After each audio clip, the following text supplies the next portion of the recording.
Para quem não me conhece, meu nome é João e estou muito feliz de receber vocês aqui. Não sei se vocês sabem, mas a nossa turma já está indo para o sertão, então nós temos 4 ônibus subindo lá para o sertão da Paraíba, eles já atravessaram para Pernambuco. Saíram 2 aqui da nossa igreja com 71 pessoas, 43 da Ponte BH, mais 30 e poucos lá da Jocum. Então estamos chegando lá. Amanhã eu, mais algumas pessoas, algumas famílias, mais 10 pessoas estão indo para lá, para realmente... Obrigado. Palmas, Marcelo, gente!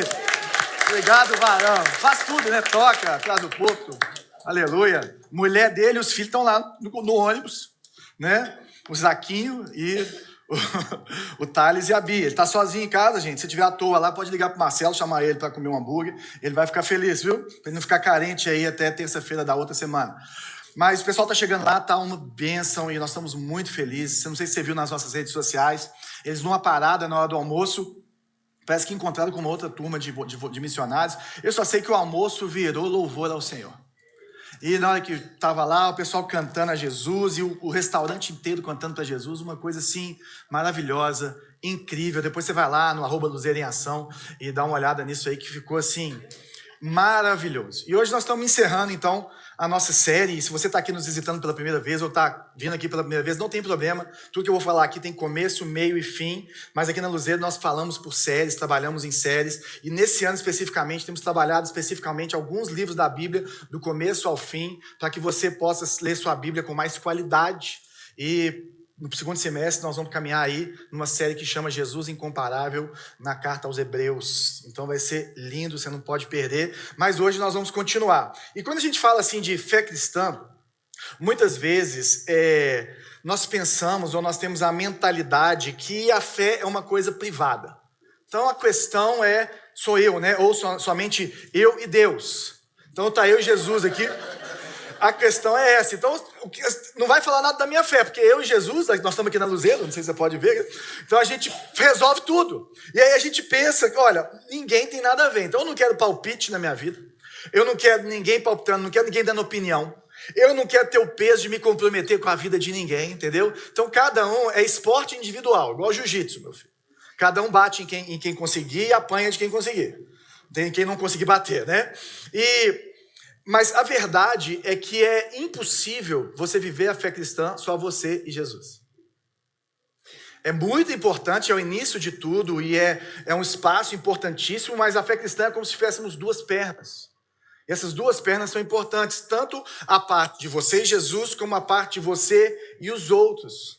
É impossível você ter uma fé saudável, você desenvolver em você o caráter de Jesus, sem ter outras pessoas ao seu redor. Isso não é forjado no isolamento, porque uma fé saudável exige cuidado, exige pertencimento, exige prestação de contas, gente, e ninguém quer saber disso, não é verdade? Todo mundo já foi machucado por alguém que contou uma coisa e fofocou para os outros, todo mundo já foi julgado por confessar um pecado por alguém, e aí a gente vai se afastando, mas não é assim que Jesus desenhou a igreja para ser. E esse problema começa, não é de hoje. Não sei se você sabe, mas lá no começo Deus fez Adão e Eva, né? E eles estavam no paraíso, sem pecado, sem nada, mas eles foram ali enganados pela serpente, pelo seu próprio desejo de ser como Deus, e pecaram. E o que eles fazem quando eles pecam? Eles se cobrem com folhas. Eles estão escondendo as suas imperfeições que eles começaram a ver. Então a nossa tendência é colocar máscaras nas nossas imperfeições. Então eu olho vocês aqui de cima, gente, todo mundo com cara de santo. Todo mundo com cara que não brigou com a esposa, com o filho, nada, não acordou mal-humorado hoje de manhã, não amaldiçoou o cachorro do vizinho, né? Então, assim, a gente tem essa tendência de encobrir as nossas fraquezas e a nossa cultura reforça isso. Quanto mais hoje em dia, nessa mega exposição que a gente tem, né? Então você expõe nas redes sociais tudo de bom que você tem, e aí de repente aquela pessoa que era mais feliz do Instagram tirou a própria vida. Aquela mais feliz do Instagram, o casal mais feliz do Instagram separou. Então é como se acontecesse uma coisa que rompesse tudo. Pode acontecer, mas normalmente não é assim. E é sinal de fraqueza, mas na fé cristã é nesse lugar que nós temos que estar. Então nessa geração conectada, nós temos que olhar para isso com muito cuidado. Mesmo em meio a problemas que nós podemos ter de medo de julgamento, de bastidores da vida, a gente precisa de tomar cuidado, porque também a gente traz essa máscara para dentro da igreja. E é aí que mora o perigo, porque a gente finge que está tudo bem quando não está tudo bem. E aí quando o negócio estoura, a culpa é da igreja que não te procurou. Quando o negócio estoura, a culpa é do pastor que não sabia e não é o Espírito Santo para saber e não te procurou. E aí a gente fica nesse lugar porque a gente quer ser forte, a gente quer parecer santo demais, né? Ou santo igual aos que nós achamos que estão perfeitos do nosso lado, e nós não nos abrimos, nós não temos essa vulnerabilidade dentro de um ambiente saudável que a gente precisava ter. Mas a questão principal, então, é que a fé saudável ela é desenvolvida dessa forma. A igreja é uma família, gente. E é uma família que cuida uns dos outros. Nós precisamos de entender que existe uma família da fé completamente imperfeita, mas que serve a um Deus perfeito e que nós precisamos pertencer, que nós precisamos caminhar juntos. E é nesse lugar que Tiago, que é a carta que nós estamos terminando de ver hoje, que ele aterriza. Normalmente, né, e muitas cartas do Novo Testamento são escritas pelo apóstolo Paulo. Normalmente o apóstolo Paulo ele termina com várias saudações aos amigos aí espalhados pelo mundo antigo e elogiando, puxando a orelha de uns. Mas Tiago, acho que ele não dá conta disso. Tiago é um cara tão direto, mas tão direto, e nós vimos isso ao longo de toda a carta, que ele termina trazendo questões assim muito específicas e profundas a respeito da fé cristã, para que nós possamos viver essa comunidade de fé, para que nós possamos então viver essa família da fé, ou uma fé sem essa religiosidade. Porque o que é religiosidade? Eu construo, eu faço e eu sou aprovado por Deus. Então se eu tenho vulnerabilidade, se eu tenho pecado, eu sou menos religioso. Mas isso não é o evangelho. E é isso que Tiago quer mostrar para a gente. Que a religião nos ensina a esconder as nossas feridas, as nossas mazelas para ser aceito. Mas o evangelho te convida a expor as suas feridas para você ser curado. Vamos ler então Tiago 5, de 13 até 20. Algum de vocês está passando por dificuldades? Então ore. Alguém está feliz? Cante louvores. Alguém está doente? Chame os presbíteros da igreja para que venham e orem sobre ele e o unjam com óleo em nome do Senhor. Essa oração de fé curará o enfermo e o Senhor o restabelecerá. E se cometeu algum pecado, será perdoado. Portanto, confessem seus pecados uns aos outros e orem uns pelos outros para serem curados. A oração de um justo tem grande poder e produz grandes resultados. Elias era humano como nós. E, no entanto, quando orou insistentemente para que não caísse chuva, não choveu durante 3 anos e meio. Então ele orou outra vez, e o céu enviou chuva, e a terra começou a produzir suas colheitas. Meus irmãos, se algum de vocês se desviar da verdade e for trazido de volta, saibam que quem trouxer o pecador de volta de seu desvio, o salvará da morte e trará perdão para muitos pecados. É a palavra de Deus, gente. Vamos orar. Jesus, nós queremos aprender com o Senhor. Essa é a sua palavra. Assim como foi falado aqui que Elias era humano como nós, eu também sou um pobre pecador alcançado pela graça do Senhor. Mas eu peço, Senhor, que o seu Espírito Santo, poderoso, perfeito, a sua palavra, tenha o seu efeito em nossas vidas e produza aquilo que o Senhor quer produzir na vida de cada um que está aqui e que ouve essa mensagem em nome de Jesus. Amém. Então, gente, como eu falei, então ser igreja é você ser família. Então, a igreja não é um clube, gente. No clube você paga a sua mensalidade, vai lá, contanto que você cumpra as regras, você não está nem aí para a vida de ninguém. Na família, não, gente. Na família, a gente se preocupa, a gente se envolve na vida dos outros. A pessoa não está bem, você vai atrás dela, você procura, você está ligado àquela pessoa no bem e no mal, na adversidade, na alegria, na enfermidade, no pecado. Então nós temos uma responsabilidade conjunta, porque a fé cristã é um esporte coletivo. E nós precisamos de cuidar uns dos outros. E Tiago começa, logo nesse primeiro versículo aqui no 13, trazendo 2 perguntas sobre 2 extremos da vida, que eu acho sensacional a forma como ele traz essa realidade para a gente. Ele fala, algum de vocês está passando dificuldades? Ore. Alguém está feliz? Cante louvores. Então a pessoa que está no perrengue e a pessoa que está no dia mais feliz da vida, que está no momento mais top. E essa palavra dificuldades aqui no original grego, e a Bíblia no Novo Testamento é toda escrita em grego, ela traz essa ideia exatamente de dificuldades, de aflições da vida, de provações. E o que um perrengue faz comigo e com você? Ou qual que é a tendência do nosso coração? Questionar a existência de Deus. Questionar o amor de Deus.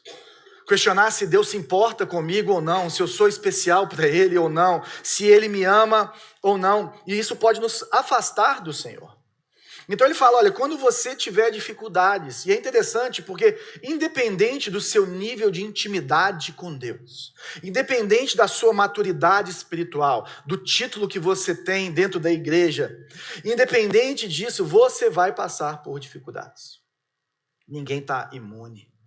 Todos nós vamos passar, pode ser física com enfermidades, com várias situações, pode ser mental, que são doenças mentais, situações, pode ser relacional, nos nossos relacionamentos, pode ser financeiro, pode ser espiritual. Então todos nós vamos ter dificuldades e qual que é a resposta, o que nós devemos fazer? Orar. Normalmente, quando passamos dificuldades, às vezes a gente solta os cachorros, fica com raiva, se afasta de Deus, tenta resolver do nosso próprio jeito, quer chegar e resolver e esquece de colocar essa situação diante de Deus. Orar é um verbo básico, gente, que significa se voltar para Deus. Então ele está trazendo aqui, tudo o que ele vai falar, são coisas que nós fazemos ativamente, não tem nada passivo aqui. A passividade só existe quando você está desviado, que é bem no final. Orar é uma ação que você toma. Então no momento da angústia, você precisa orar não para falar com Deus o que já existe, ou informar ele do seu dificuldade. Ó, Deus, eu estou com um boleto para pagar amanhã, e eu não tenho nem dinheiro para pagar o boleto que eu paguei ontem, que está no vermelho. Ele já sabe disso. Mas para que serve a oração, então? Para trazer Deus para dentro dessa história.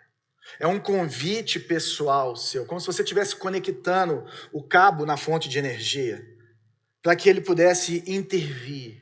E quando você coloca Deus nessa situação, a primeira coisa que você faz, ou você se lembra, é da sua dependência de Deus. É da sua finitude. E você dá espaço para que Deus haja maravilhosamente, ou miraculosamente, ou poderosamente, através desse relacionamento de dependência. Porque em meio a essas situações, Deus quer ministrar no seu coração. Deus quer falar ao seu coração. E oração é essa via de mão dupla. Oração é essa via em que você abre os seus ouvidos para ouvir a voz de Deus, você abre a sua boca para poder clamar a Deus. Então, nesses momentos, ore. Como que eu oro? Fala com Deus. Fala com Deus, fala, Deus, eu estou péssimo hoje, Deus, eu estou deprimido. Deus, eu não sei o que mais que eu faço com o meu casamento. Deus, eu não sei mais o que eu faço com as minhas reações. Deus, eu não sei mais de onde eu vou arrumar dinheiro. Não sei como ser um bom pai, não sei como ser uma boa mãe. Deus, eu não sei. E eu preciso do Senhor. Porque eu preciso que o seu Espírito Santo atue em mim e transforme a minha vida. Eu preciso que o seu Espírito Santo atue na vida de tal pessoa e transforme a vida dela. Eu preciso que o Senhor haja na minha casa, na minha igreja, nos meus relacionamentos, no meu trabalho. Vem, Deus. E você se submete a Ele. E você coloca Deus no lugar dele. O apóstolo Pedro, ele escreveu sobre isso. Ele fala, entregue-lhe todas as suas ansiedades, pois ele cuida de vocês. É isso que Tiago está falando. Todas as suas ansiedades. Gente, ansiedade é tudo que você espera, tudo que você busca. Então, aquilo que você está buscando, aquilo que você está precisando de ajuda de Deus, coloca isso diante dele. Porque existe uma promessa sobre a sua vida se você está em Cristo. Jesus, antes de subir para os céus e mandar o Espírito Santo, ele falou assim, e eu estarei com vocês todos os dias da sua vida. Ele vai estar comigo, ele vai estar com você. Mas você tem que dar espaço para ele. Então chama Deus para a situação. O comentarista Simon Kissmaker, ele fala, a oração é o elo vital que nos mantém em contato com o autor e consumador da nossa fé. Ele usa uma expressão do autor de Hebreus, que nós vamos ver isso no segundo semestre, falando que a oração é esse meio de nos relacionarmos com Deus. Não existe relacionamento eu e Jesus sem oração, sem conversa. Eu não consigo me relacionar com a minha esposa só com toque físico, eu preciso falar com ela. Nem que seja expressões, às vezes a pessoa não é incapacitada de falar. Mas a gente precisa se comunicar. E Deus vai responder. O problema é que a única resposta que nós esperamos de Deus é sim. Seja feita a sua vontade, João. Seja feita a sua vontade, Bela. Seja feita a sua vontade, Marcelo. Mas Deus pode responder sim, seja feita a tua vontade, João. Mas Deus também pode responder não, João. Não é isso que eu quero para você. Deus pode responder, espera, João, não é o momento de você receber essa bênção. E se nós olharmos com cuidado, temos, por exemplo, Jesus no Getsêmani, que é o momento em que ele está ali, a última oração ali antes dele ir para o caminho da via sacra da cruz. Jesus está ali tomado de angústia e coloca a sua ansiedade diante de Deus, falando assim, Deus, Pai, se possível, tira de mim esse cálice. O que Jesus falou? Tem como tirar essa cruz do meu caminho? Está pesado. Mas seja feita a tua vontade. Qual foi a resposta de Deus? Vai dar não, Jesus. O meu propósito para você é a cruz. Paulo, em 2 Coríntios, fala do espinho na carne, e a gente não sabe se o espinho na carne era alguém que perseguia ele, ou era uma enfermidade. É interessante que o apóstolo Paulo era um cara muito enfermo. Ele tinha problema de vista, ele tinha várias situações que, se nós olharmos para... Nós vamos falar de cura mais para frente, mas essa parte de cura como algo imprescindível para uma pessoa que tem fé, Paulo não tinha fé. Escreveu 2 terços do Novo Testamento, inspirado por Deus. Mas ele fala assim, 3 vezes eu orei para que Deus tirasse esse espinho da minha carne. Sabe qual foi a resposta de Deus? Nananina, não. A minha graça te basta.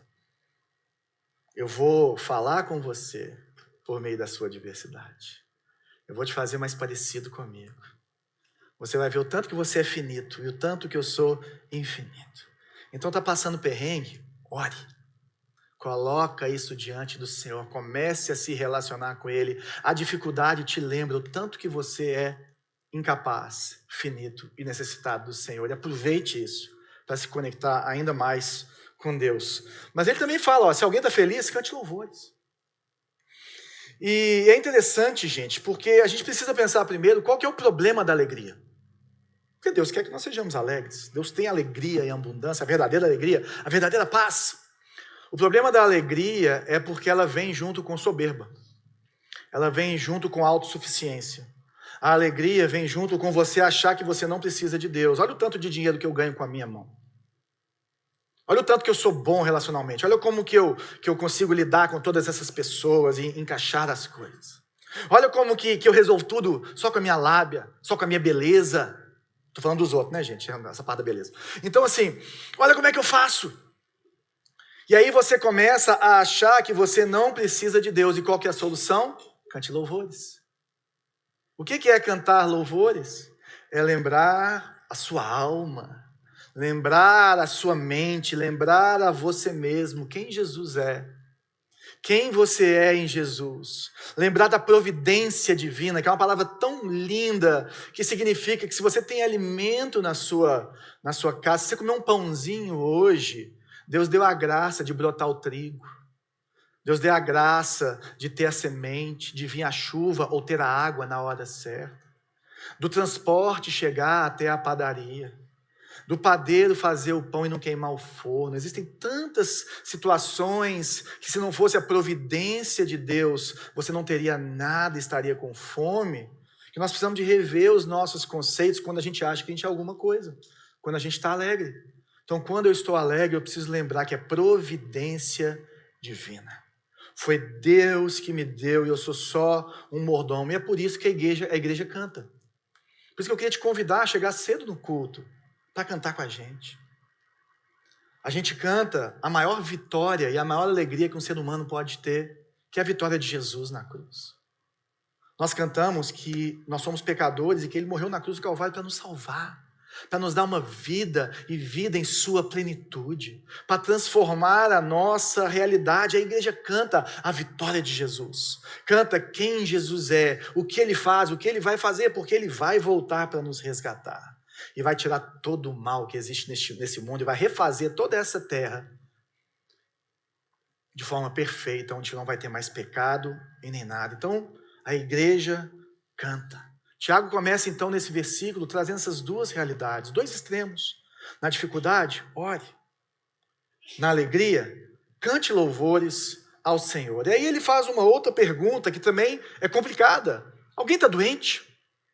Chama os presbíteros da igreja para que venham e orem sobre ele e o unjam com óleo em nome do Senhor. Esse é um dos versículos, essa parte de Tiago, ela tem algumas interpretações que a gente tem que ser muito cuidadoso. E vamos devagarzinho, mas ele está falando assim, como que nós devemos lidar com os doentes no meio da igreja? Ou, melhor, como você deve lidar com a sua doença? Aí ele fala assim, chame os presbíteros. Antes de falar dos presbíteros, eu queria te falar que é você que chama. É você que abre a sua boca. É você que toma a atitude de falar assim, eu estou enfermo. Eu não estou bem. Eu preciso de ajuda. Eu gostaria que alguém orasse por mim. Eu preciso da igreja. Chame os presbíteros. Aí sim, nós vamos ver quem é o presbítero. O presbítero aqui tem hoje, esse contexto mais geral na fé evangélica de pastor. Em alguns lugares você tem bispo, mas a ideia aqui é os líderes espirituais daquela comunidade. Pessoas reconhecidas que têm um dom de Deus e uma maturidade em Deus para conduzir o rebanho de Deus a Ele mesmo. A maturidade dele. Por mais que aqui fale isso, essa fala de chame os presbíteros também simboliza chame a igreja. Então não é um ofício exclusivo dos presbíteros de orar pelos enfermos. Mas quando ele traz isso, ele está falando de pessoas maduras que vão saber lidar com tudo aquilo e fazer tudo que é necessário. O que eles precisam fazer? Orar e ungir com óleo. É isso que está escrito aqui. E o que é orar então? É colocar essa situação diante de Deus. Orar é pedir direção de Deus. Orar é clamar, Deus, cura, Deus. Traz a cura sobre essa situação, transforma essa situação, Deus. Senhor, traz força para quem está enfermo. Senhor, traz vitalidade para essa pessoa que está péssima nesse momento. A gente ora, a gente pede para Deus, para Ele fazer as coisas. Nós clamamos a Ele, e aí nós ungimos com óleo, aí a treta. Agora a gente precisa de olhar então como que aconteciam essas coisas na época. Na época, então, o que Tiago está falando aqui é de uma dupla função do óleo. Primeiro, o óleo ele tinha uma função medicinal. Se você olhar uma das parábolas de Jesus, ele conta do bom samaritano. E o que o bom samaritano fez por aquela pessoa que estava caída no caminho? Ele tratou a ferida dele com óleo e com vinho. Então o óleo ele tinha esse poder medicinal de um medicamento que você aplicava às feridas, assim como o vinho. Então a primeira coisa que Tiago está trazendo para a gente é esse costume da medicina. Então ele não está abolindo a medicina. E a outra coisa, o óleo, ele tem o símbolo, o óleo com imposição de mãos, ele tem esse símbolo de consagração ao Senhor, de separação, de trazer a presença de Deus. Então no uso medicinal do óleo, nós temos que lembrar quando o Tiago falou que todo dom perfeito vem de Deus, vem do alto. O que ele quer dizer é que se existe médico é porque Deus nos capacitou e nos deu graça, inteligência para poder desenvolvermos a medicina. Isso é dom de Deus. Se tem enfermeiro, se tem farmacêutico, são pessoas capacitadas, dotadas por Deus. Isso tudo é providência divina para a humanidade. E aí nós olhamos para qualquer tipo de medicamento e damos glória a Deus pela aspirina, pela Novalgina, pela anestesia, por qualquer coisa. Pelos remédios psiquiátricos. Por qualquer coisa. Por quê? Porque existe a providência divina para que nós, seres humanos, possamos desenvolver as coisas para atacar essas situações que acontecem nas nossas vidas. Então, existe sim a nossa responsabilidade de procurar um médico, de tomar remédio. Agora, nesse uso simbólico, ou de presença, quando você impõe as mãos e você pega esse óleo e unge essa pessoa, você está colocando ali essa presença do Espírito Santo na vida dessa pessoa. Você não está fazendo isso, mas existe um símbolo de uma consagração dessa pessoa a Deus, de um clamor para que essa pessoa receba a presença de Deus de uma forma que a cure, que a transforme. Então você está consagrando aquela pessoa, aquela situação ao Senhor. Mas ungir com óleo não é uma ordenança. Se nós olharmos, por exemplo, para Marcos capítulo 6, que é um dos evangelhos. Em Marcos, Jesus e os discípulos, eles ungiram pessoas com óleo e elas foram curadas. Mas no mesmo Marcos capítulo 6, eles impuseram as mãos em pessoas e elas foram curadas sem óleo. A questão não é o óleo, a questão é o Deus do óleo. O óleo é um símbolo da presença. O que transforma a situação é a presença do Senhor. O que transforma a situação é a vontade do Senhor. Então, gente, não caia no erro de comprar óleo consagrado. Não caia no erro de comprar óleo especial, porque não existe. Não é o óleo. Pega o óleo de cozinha, joga um perfuminho e faz isso. Não tem problema. E o que nós vemos, então, concluindo essa parte, é que Tiago não opõe a fé à medicina. Ele trabalha com as duas de mãos dadas. A questão aqui não é só procurar o médico. Você deveria procurar o médico e orar. E quantas vezes nós simplesmente tomamos um remédio, simplesmente vamos no médico e não colocamos as nossas situações diante do Senhor? Nós precisamos despertar. Mas, ao mesmo tempo, não somente ore e não vá no médico. Faça os dois. Coloque a situação diante do Senhor e use a providência divina, tudo que estiver à sua disposição, buscando a cura. E ele fala que essa oração é em nome de Jesus. E a gente precisa tomar cuidado, porque em nome de Jesus não é uma palavra mágica, tipo pim-pirim-pim-pim. Em nome de Jesus não quer dizer que se eu falar que é em nome de Jesus, Jesus vai fazer. Em nome de Jesus não força Deus a fazer a sua vontade. Em nome de Jesus significa que é debaixo da autoridade de Jesus que você está fazendo aquilo. Uma autoridade delegada. Em nome de Jesus significa que está alinhado com a vontade de Jesus. É como Jesus orou, se possível passe de mim esse cálice, mas seja feita a tua vontade. Em nome de Jesus também quer dizer, eu orei por cura, e se Deus não quiser curar, está tudo bem. Em nome de Jesus significa que nós somos totalmente dependentes dele. E que se a pessoa for curada, não é o João que é especial, é Jesus. É tudo sobre Jesus. Então, gente, quem cura não é o ritual. Quem cura é a autoridade que está no nome de Jesus. Nós vamos fazer isso com muito zelo, mas com muita fé. E é isso que ele fala. Ele fala, essa oração de fé curará o enfermo e o Senhor o restabelecerá. E se cometeu algum pecado, será perdoado. Essa afirmação é interessante, porque ele está afirmando, essa oração de fé curará o enfermo e ele o restabelecerá. E agora, João? Como é que você vai explicar isso aqui? Primeiro a gente tem que pensar o que é a oração de fé. A fé não é no óleo, a fé não é em mim, a fé é em Deus.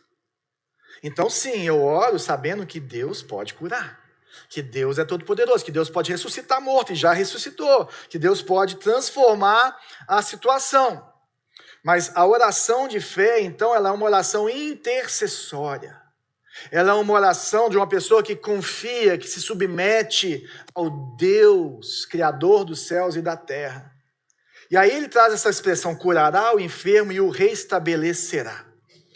E ele não quer dizer que todos vão ser curados. Até porque nem Paulo curou todo mundo, nem Jesus curou todo mundo. A questão aqui é, ele está trazendo, primeiro, essa situação de que não é falta de fé. Porque algumas pessoas vão falar assim, olha, se você não foi curado, é porque ou a pessoa que orou por você não tinha fé o suficiente, ou dom suficiente, ou a pessoa que recebeu não teve fé suficiente. Aí a culpa é de quem? É sua. Como se você pudesse fazer alguma coisa. Não é isso. Isso não é o evangelho. Isso é religião. Você faz e você recebe porque você merece. O evangelho é outra coisa. O evangelho é mostrar que a força está no Senhor. O evangelho é mostrar que a oração é para o Deus, que funciona não de acordo com o meu desejo, mas de acordo com a vontade soberana dele. Lembra, Paulo orou e não recebeu a cura como solução, recebeu outra solução. Então, quando ele fala que essa pessoa vai levantar ou vai ser restabelecida, é uma palavra que também é usada para ressuscitar, né, sair dos mortos. Ele vai receber o vigor físico necessário para aquilo que Deus quer que ela viva, ou para o tempo que Deus quer que ela viva. E principalmente essa palavra salvação, né? Deus vai curar essa pessoa. É interessante porque essa palavra da cura ou salvar, como está em outras traduções, ela significa sozo. E sozo é a vida de Deus no grego. Ela traz esse vigor espiritual. Então o que ele está falando é que se você colocou sua vida diante do Senhor, se você está caminhando com o Senhor, se você nasceu de novo, você pode não receber a cura física agora, e você pode receber a cura física agora, mas quando Jesus voltar, ou quando você se for, você vai ser completamente restabelecido. Completamente. Perfeitinho. Melhor do que hoje. Com um corpo melhor do que hoje. Um corpo que não tem pecado. Você vai ser livre, vai ficar livre da morte. Aí ele traz a outra situação. E se cometer o pecado, será perdoado. Então o que a enfermidade tem a ver com o pecado? Isso é legal. Porque tem gente que coloca que qualquer enfermidade que você tem é porque você pecou. Isso também não tem nada a ver. Perguntaram para Jesus, quem que pecou, Jesus? Foi ele, foi a mãe dele, foi nenhum deles. Não tem nada a ver essa história. Agora, a enfermidade, ela vem do pecado no sentido geral, porque o pecado que nos distancia de Deus, quebra o nosso relacionamento com Deus, nós temos essa maldição, dessa finitude, e aí sim o pecado traz todas essas mazelas, inclusive as enfermidades. Então qualquer enfermidade vem porque nós estamos caídos, porque nós precisamos da graça de Deus, porque o pecado gera isso, não só na gente, como em toda a criação. Toda a criação está desordenada por causa do pecado humano. Agora, a questão aqui é que, de forma específica, a minha enfermidade, a minha dor no dedão, o meu problema não sei aonde, não quer dizer que tem um pecado específico na sua vida a respeito disso. Então, a gente precisa tirar esse peso da gente. O ponto aqui é que quando estamos passando por uma enfermidade, é uma hora ótima de olharmos como estamos com o Senhor. Porque nós vamos lembrar que nós somos finitos. E aí, ele fala, gente, não foca só na enfermidade, não. Como está a sua espiritualidade? Como está o seu relacionamento com Jesus? Sonda, vê se há em você um caminho mau, como o salmista fala no Salmo 139. E aí nós começamos a ver essas coisas. Por exemplo, Jesus curou o paralítico, né? Aquele amigo que os 4 amigos levaram ele ali na casa. Ele falou assim, olha, seus pecados estão perdoados, e também falou assim, levanta e anda. Ele trabalhou dos dois lados. Ele fez as duas coisas.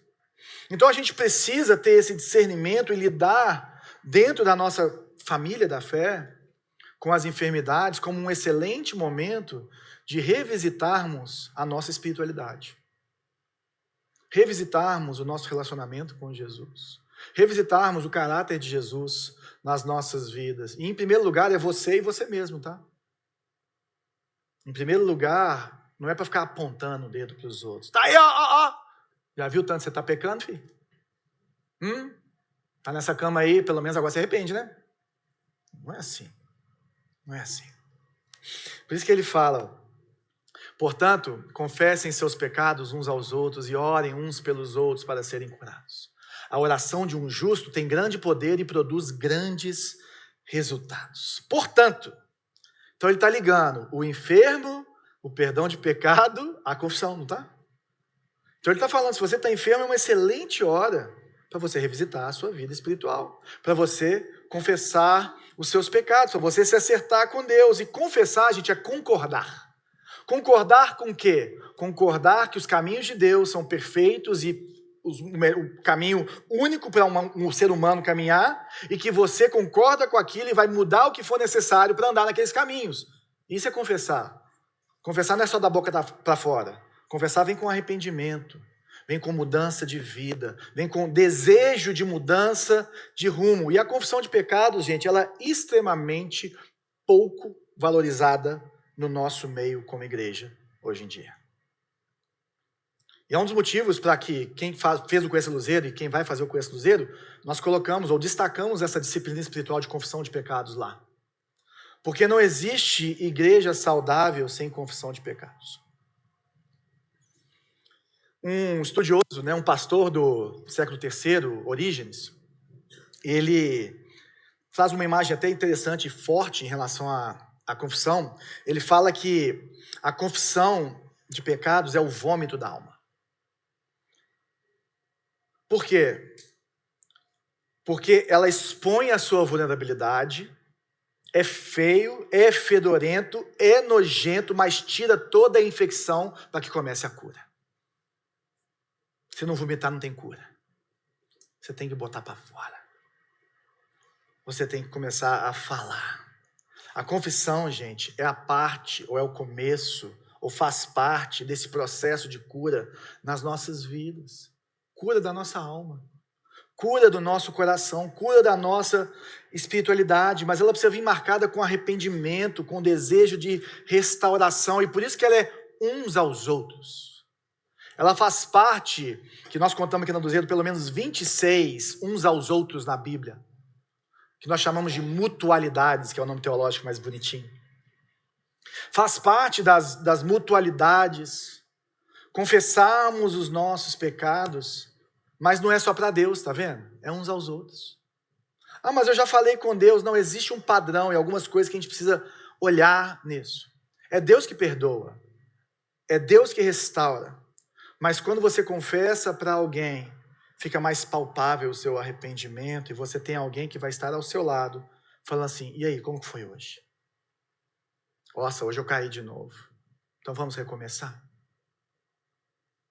Tem alguém que você vai prestar conta. Igreja não é família? Igreja não é responsabilidade de uns pelos outros. Isso significa que nós precisamos estar aqui uns pelos outros para ajudá-los a vencer o pecado. Porque o religioso, no menor sinal e cheiro de pecado, ele expulsa a pessoa de perto dela. O religioso, ele se sente tão superior que ele não encosta nesse mundo incircunciso, na linguagem do Antigo Testamento. Mas como que a gente deve, então, confessar pecado? E a gente tem uma forma geral e uma forma privada. O geral, gente, é o seguinte. Nós precisamos, cada um de nós aqui, eu, vocês, nós precisamos ter 2 ou 3 pessoas na nossa vida que saibam da nossa vida. Que conheçam nosso coração, conheçam o lado bom e o lado mal que você tem, como eu tenho também. E que você dá permissão para elas falarem na sua vida. Para elas te exortarem. Para elas mostrarem caminhos. Que a gente vê confissão de pecado, fica pensando em adultério. Fica pensando em assassinato. Mentira. Alguns aqui nem mentira pensam, né? Mas faz parte. Mas confissão de pecado, gente, passa por erros mínimos da nossa vida no trato com o outro. Em lidar com as outras pessoas, em lidar com a gente mesmo. Em lidar com a nossa vida com Deus. Então nós precisamos, de uma forma geral, ter prestação de contas, ter relacionamento. Nós precisamos de pessoas maduras que estão lá por nós. São pessoas que não são impressionadas com você. Então são pessoas que não querem te impressionar, né? Ou que querem ficar babando seu ovo porque elas querem alguma coisa com você. Então nós, pastores, por exemplo, temos que tomar cuidado, porque tem muita gente que é impressionada com a gente, quer estar perto do pastor. Então não é essa pessoa que eu tenho que confessar o meu pecado. Não são pessoas que querem alguma coisa de você, elas te amam por quem você é. E não são pessoas que você quer impressionar, porque você vai diminuir, né? Tem que ser pessoas que te amam como você é. Bela encontrou com uma amiga nossa antiga de igreja essa semana. Vou usar seu exemplo aqui, viu, meu amor? Esqueci de te perguntar antes. Qualquer coisa depois eu resolvo, assim, tento, né? Peço perdão.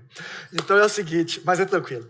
Ela encontrou com uma amiga, ela falou assim, amor, é tão bom, ela mora fora do Brasil. Ela falou assim, amor, é tão bom encontrar com ela, porque a gente não tem filtro. Nós somos nós duas, nós falamos o que nós pensamos, das nossas dores, das nossas alegrias, das nossas dificuldades, e é tão bom estar com ela. Você precisa de uma pessoa assim na sua vida. Mas se você é cristão, e talvez você não é cristão, não está aqui, muitas dessas coisas vão aplicar para você, mas se você é cristão, você precisa de cristãos nesse lugar na sua vida. Você precisa de alguém que te conheça. Agora, o que você faz quando você está no outro lado, no lado de quem ouve a confissão de pecado?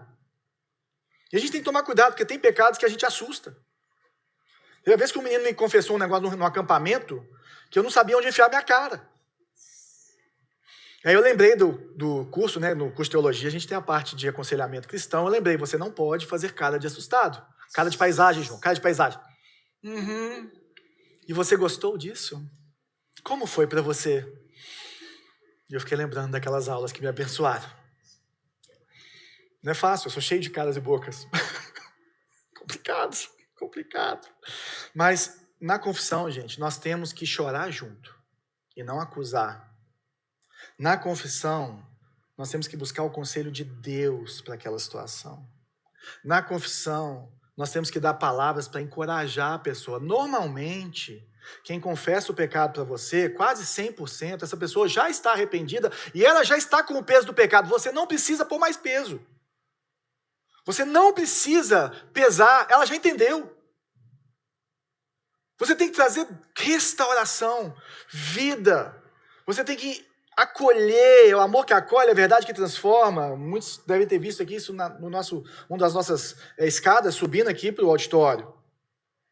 E é esse o ponto que a fé cristã nos leva e que o evangelho nos leva.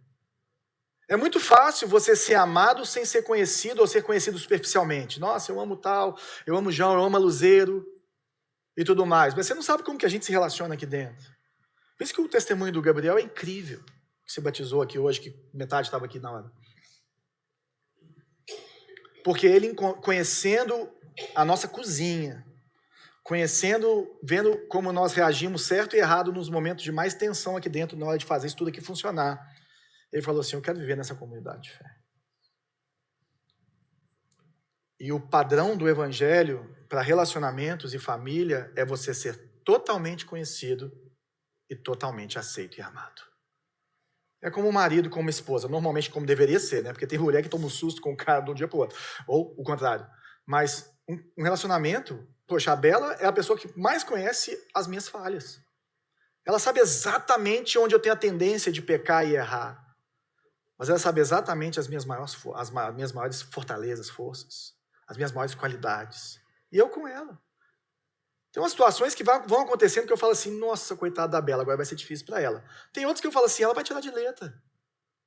Mas nós precisamos, dentro da fé cristã, de ter pessoas assim. Isso é igreja.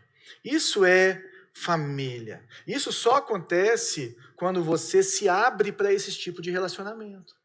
Quando você se coloca nesse lugar, aí você encontra uma comunidade com a graça de Deus, com o favor de Deus. É lógico que existem situações que um líder mais experiente, um pastor, um presbítero, precisa ouvir, precisa intervir.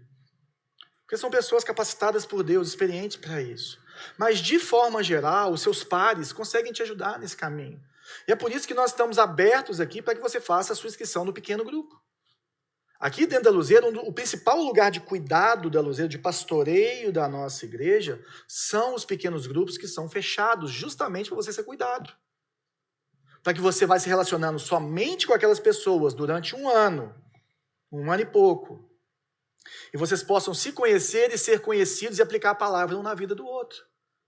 E se você conversar com 90% das pessoas que participam de grupos, você vai ver que vale muito a pena e que é transformador. Então você pode dar esse passo. A única coisa que você precisa fazer é ter feito o Conheça Luzeiro para entrar no grupo. Se você já está no grupo e não fez Conheça Luzeiro, nós vamos te manter lá, não tem problema. Mas quem sabe você não dá esse passo também. Porque é o lugar de pastoreio da nossa igreja. Então se você quer caminhar conosco, é muito importante que você esteja em um grupo. Mas nós temos também, gente, a confissão específica de pecados. E essa confissão específica, ela acontece quando você erra com alguém.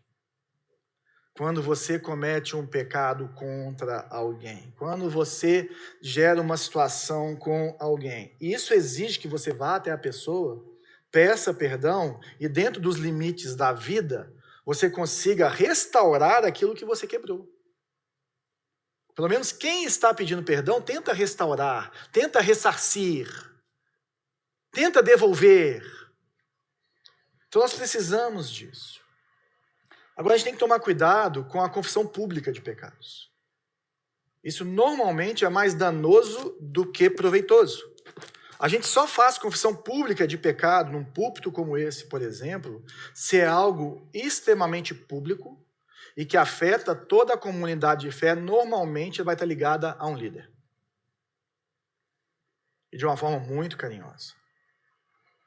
Então não tem nada a ver esse negócio de você pecou, você tem que contar para todo mundo. Não tem. Você tem que resolver o problema dentro da publicidade daquele problema.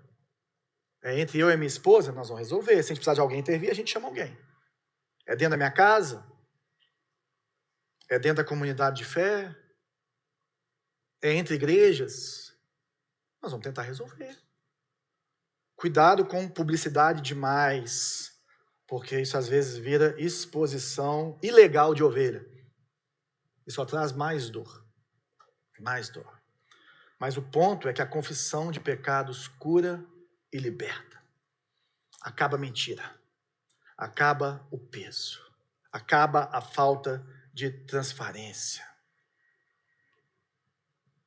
Então, cuidado, gente. Quando alguém confessar o pecado, não julga. Não fica dando conselho em primeira mão. Reconhece o privilégio que é estar no lugar de alguém que confiou a intimidade dela a você. Uma das coisas que eu mais faço quando uma pessoa vem conversar comigo no gabinete, expor alguma situação, eu falo, muito obrigado por confiar em mim e me contar uma intimidade da sua vida. Eu me sinto honrado com isso. Teve uma vez que eu falei com uma pessoa assim, você nem crente é e quis conversar comigo sobre uma situação íntima da sua vida. Eu estou, assim, extremamente feliz com a confiança que você teve em mim. Não é verdade? Eu estou impressionado. Eu queria falar assim, obrigado. Acho que eu não mereço essa confiança que você está dando para mim toda, não. Tenha esse coração. Sabe que é um privilégio a pessoa se abrir para você, porque as pessoas se abrem para poucas pessoas. Agradeça, se coloque no lugar dessa pessoa e o que você vai fazer? Ore. Nunca passe por uma confissão de pecado sem oração. Acolhe, escuta, entende e ore. Essa que é a solução. A solução é Jesus.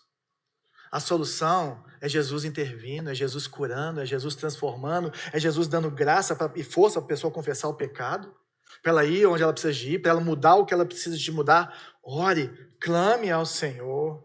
Por isso que ele fala que a oração do justo tem grande poder e produz grandes resultados. Quem é o justo, gente? O único que é justo e perfeito é Jesus. Que bom que nós oramos em nome de Jesus. Mas o justo é aquela pessoa que está em Jesus. Então, se você chamou Jesus para ser Senhor e Salvador da sua vida, se você convidou, se você nasceu de novo, você é essa pessoa que tem essa capacidade de orar pelo outro. Você tem esse poder em você, no nome de Jesus, para abençoar essa pessoa. Não é só os presbíteros, é qualquer crente, qualquer cristão. Então nós temos que orar, nós temos que clamar a Deus por força, por arrependimento, por graça, por perdão. Temos que colocar Jesus na história, gente. Só que muitas vezes nós nos sentimos incapazes. Quantas vezes que eu escuto uns negócios que eu falo assim, gente, o que eu vou fazer? E a pessoa começa a falar para mim e eu estou ali dentro de mim, né, gente? Isso aí é minhas conversas internas que eu estou confessando para vocês aqui. Jesus, o que eu vou falar para essa pessoa? Ô, Jesus, eu estou aqui por causa de você, Jesus. Aí eu fico orando. Eu aprendi isso com Neemias. Você lê lá em Neemias, no comecinho, na hora que ele fica sabendo do problema em Jerusalém, ele começa a chorar, faz jejum, aí ele vai lá no governador para pedir ajuda, aí o governador fala assim, eu vou te dar o que você quiser. Aí fala assim, ele orou. Lógico que ele não falou assim, peraí que eu vou orar e já volto. Ele deve ter orado dentro dele, né? Dentro do coração dele ali. Eu fico assim, Jesus, me dá sabedoria, eu preciso de uma palavra de vida para essa pessoa. Traz à minha memória alguma coisa no evangelho para fortalecer a vida dessa pessoa. Por quê? Porque eu sou impotente. E acho que Tiago tinha isso em mente quando ele estava escrevendo isso aqui. Porque ele traz logo o exemplo de Elias. E Elias é um dos profetas mais poderosos do Antigo Testamento. É um dos caras que fez as pirotecnias com Deus mais malucas que você pode ver no Antigo Testamento. Ele fala, Elias era humano como nós. E, no entanto, quando orou insistentemente para que não caísse chuva, não choveu durante 3 anos e meio, e então ele orou outra vez, e o céu enviou chuva, e a terra começou a produzir as suas colheitas. Eu amo Elias. Amo Elias, amo a história de Elias, amo a humanidade de Elias. O Elias está ali em Reis, né? Creio que 2 Reis 17 até 19. E ele está num momento em que está ali o rei Acabe, a rainha Jezabel. E a Jezabel era uma mulher muito proeminente, para falar o mínimo dela. E é uma mulher muito influente na vida do seu marido, para o mal. Então, todo Israel já tinha se desviado de Deus, e Deus guardou alguns profetas, e ele levanta Elias nessa hora, e para trazer os olhos desse pessoal para Deus, ele ora e não tem chuva, e para de chover, e começa a ter fome, e depois ele ora e volta a cair chuva. Mas tem mais uma coisa que acontece na vida dele, é que ele desafia os profetas de Baal, no alto do Monte Carmelo. E aí ele desafia esses profetas e fala assim: quem trouxer fogo sobre a lenha, serve o Deus verdadeiro. E ele zomba desse povo. Grita mais alto, às vezes ele não está ouvindo. Junta mais gente, se corta mais para ver se ele está ouvindo e tudo mais. E aí logo depois, na hora que passa para ele, que eles não conseguiram fazer o Deus dele trazer fogo, ele fala assim: agora joga água porque está fácil demais, meu Deus. Molha a lenha. Você já tentou acender lenha molhada, você sabe o que eu estou falando. Além de que se acender, fica só fumaça e estalo, né? Aí ele ora e Deus, pum, queima tudo. Gente, aquele cara sai de lá grandão. Sou homem de Deus. Sou gigante no Senhor. E vai, cara, com tudo ali para onde Jezabel e Acabe estavam, né? Para tipo assim, agora esse povo vai se prostrar diante de mim. Agora eles vão falar assim: eu sirvo ao Deus de Israel, eu estou arrependido e tudo mais. Chega lá, Jezabel virada no girar e fala com ele assim: eu vou matar você, profeta. Vou acabar com a sua vida. Essa é a versão atualizadíssima, tá? Depois você lê na Bíblia a versão sem atualizar. E aí, quando ela faz isso, ele foge. Pensa, o homem jogou fogo do céu. Não veio chuva. Ele foge e ele entrega o ministério. Ele fica lá para morrer no deserto. Elias ficou deprimido. Elias entregou o ministério, ou seja, ele parou de acreditar que ele era um servo de Deus. Qualquer coincidência com a gente aqui, só detalhe do que o Tiago está querendo falar. Elias se sentiu fraco. Elias fugiu da mulher. E ele depois é restaurado de uma forma incrível lá no Monte Horebe, que é o Monte Sinai, né? E eu amo essa história. Mas o ponto aqui é que Elias é como eu e você. Elias é humano como nós. Sujeito a paixões que nós não deveríamos ter. Sujeito a medos, sujeito a depressões, a problemas psiquiátricos, psicológicos e tudo mais. Fugiu. Aí Tiago fala assim, mesmo que você pense que você não é santo o suficiente, que você não tem fé o suficiente, que você não tem vida com Deus o suficiente, Deus vai ouvir a sua oração, porque não é sobre você, é sobre Jesus. O justo não era Elias, o justo é do Deus de Elias. Então nós precisamos de ter essa convicção em Deus. Essa é a oração da fé. Agora, como que Elias orou? Insistentemente. Orai sem cessar.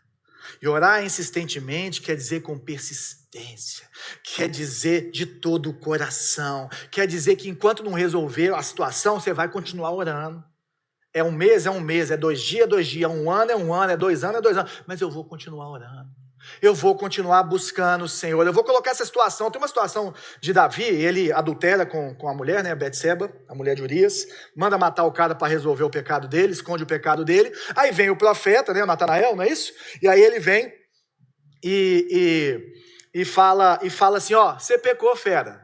Ninguém viu não, mas Deus viu. Versão atualizadíssima também, a parte do fera. E aí ele vai lá e fala assim, você vai morrer, você é criança. Aí o que Davi faz? Começa a jejuar e orar e buscar o Senhor. Aí o profeta volta e fala assim, beleza, você vai passar. Olha como é que Deus respondeu a oração. Mas o menino vai morrer. Aí o que Davi faz? Veste as roupas e vai embora? Não. Ele continua orando e intercedendo até ter a notícia que o menino morreu. Buscando a face do Senhor, mesmo com a palavra contra. Buscando a face do Senhor, a intercessão do Senhor, a vida do Senhor, até que a situação fosse resolvida como Deus o quis. E aí o pessoal fica com medo de contar para ele, com medo dele reagir mal, né? E aí a palavra mostra que ele reagiu da seguinte forma: ele se levantou, se arrumou e foi se alimentar, porque ele estava em jejum e seguiu a vida dele. Deus deu, Deus tirou. Louvado seja o nome do Senhor. É assim que nós precisamos fazer. Com as nossas enfermidades, com as nossas dificuldades, nós oramos sabendo que Deus escuta as nossas orações. E ele escuta pelo que Jesus fez. Jesus me amou antes mesmo que eu pudesse amar ele. Antes mesmo que eu pudesse corresponder a ele. A nossa oração é poderosa e eficaz porque ela é no nome de Jesus. Então, qual que é a mensagem clara? Se a igreja não ora, a igreja perde. Se nós não oramos, nós perdemos. Como que está a sua vida de oração? Eu não estou falando para você ficar 1 hora no reteté no seu quarto, não, meu querido. Tem pouca gente que consegue fazer isso. Reteté significa aquelas coisas mais malucas, tá? Você está vindo aqui pela primeira vez na igreja, não sabe o que é isso. Mas a questão é se você conversa com Deus ao longo do seu dia, coloca as coisas diante dele. Isso sim é um relacionamento vivo com o Senhor. E se você está aqui, não é cristão, não acredita em nada desse negócio de Jesus, eu queria te fazer um desafio para essa semana, antes de eu continuar, que é o seguinte: ore pedindo para Jesus se revelar a você se ele é real, só essa semana. Domingo que vem, você fala assim, esquece. Mas volta aqui. Uma semana, Jesus, eu quero te ver. Se você é real, se revela a mim. Ora. Ora. Eu tenho certeza que ele está mais interessado em você conhecer ele do que eu. Certeza absoluta. Ele morreu por você na cruz do Calvário.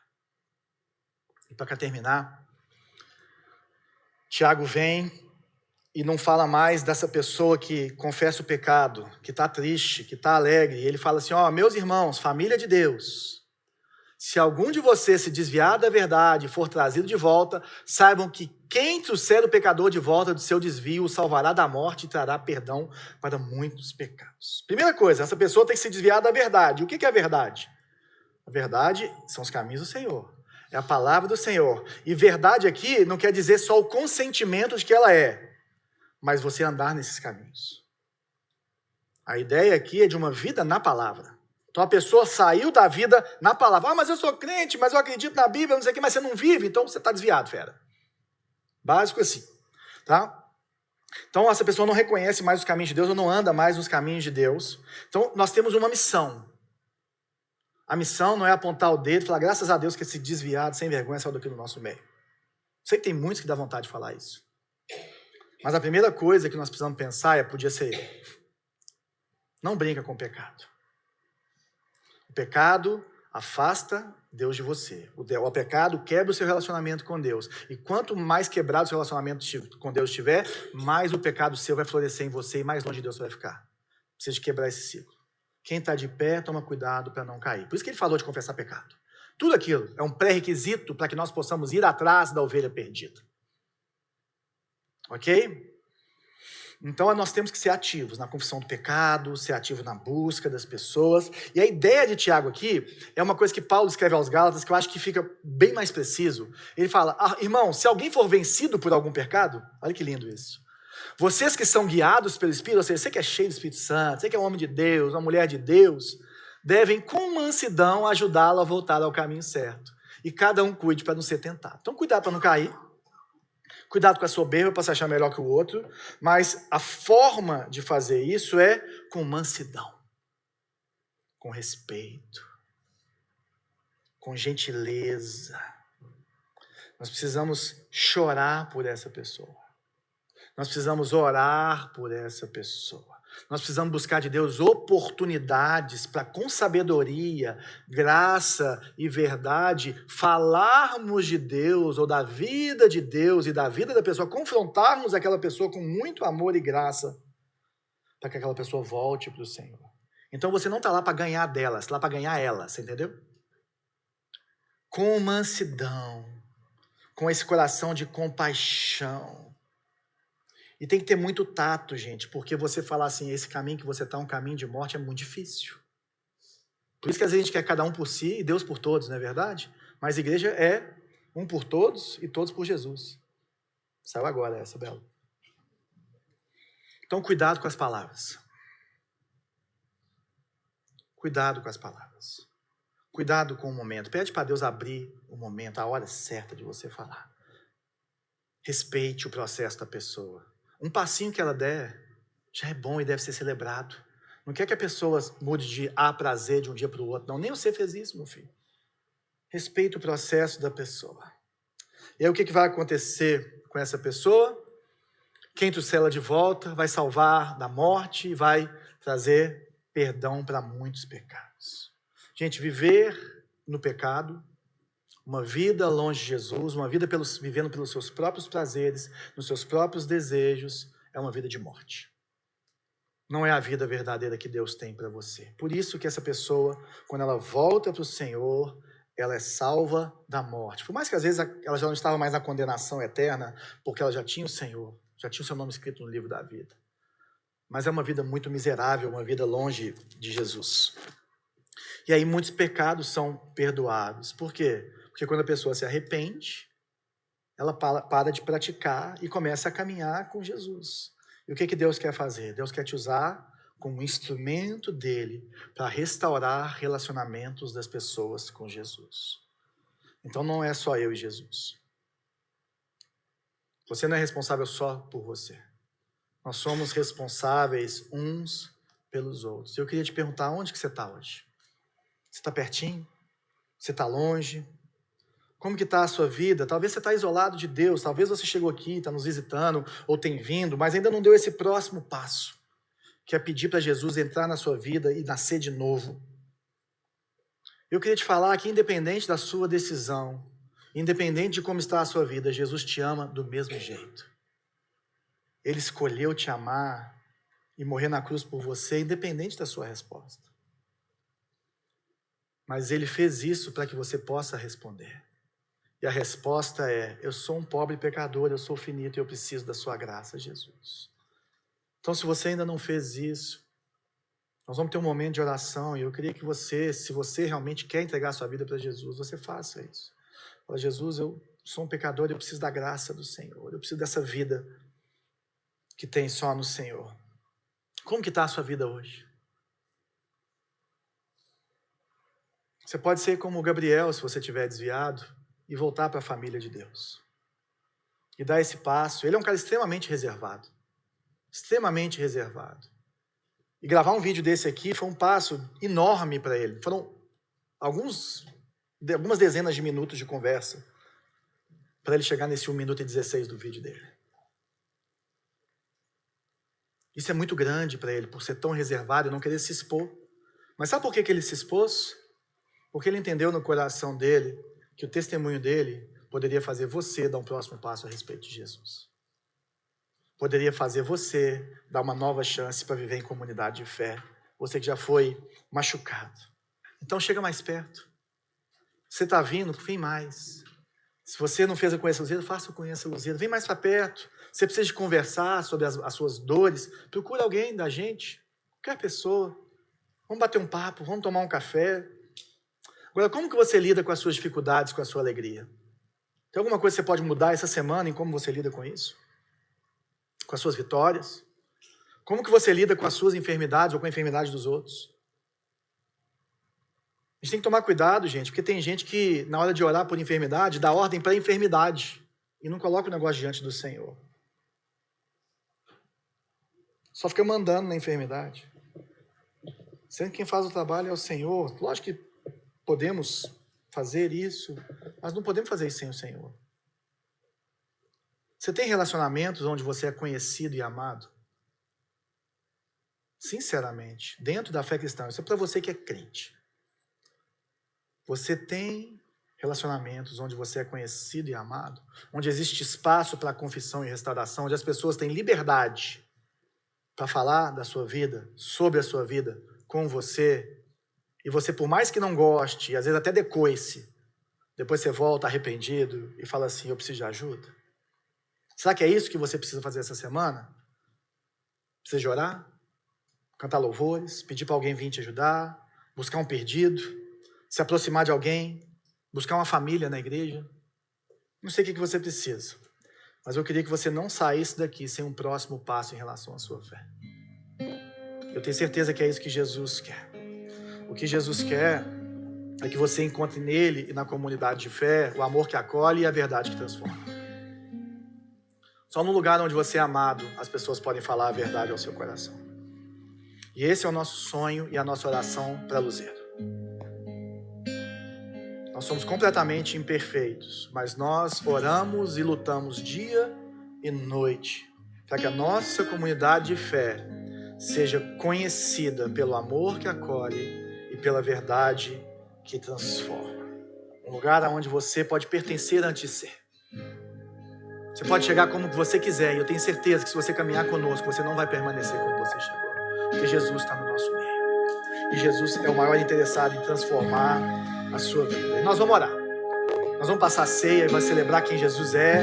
Mas eu queria que nesse momento também, você que talvez esteja com uma enfermidade, talvez você que precise de força para confessar os seus pecados. Eu falei com algumas pessoas da nossa liderança para vir aqui na frente, enquanto nós ministramos o louvor, passamos a ceia. Eu queria que você viesse aqui na frente, nós queremos impor as mãos sobre você e abençoar a sua vida e orar pelas suas enfermidades. Pode vir, Daniel, Bela, Grace. Vem aqui na frente, se você quiser, só vir aqui na frente, nós vamos orar por você. Enquanto isso, nós vamos adorar o Senhor, ou faça a sua oração individual, enquanto passamos a ceia, já já e te volto.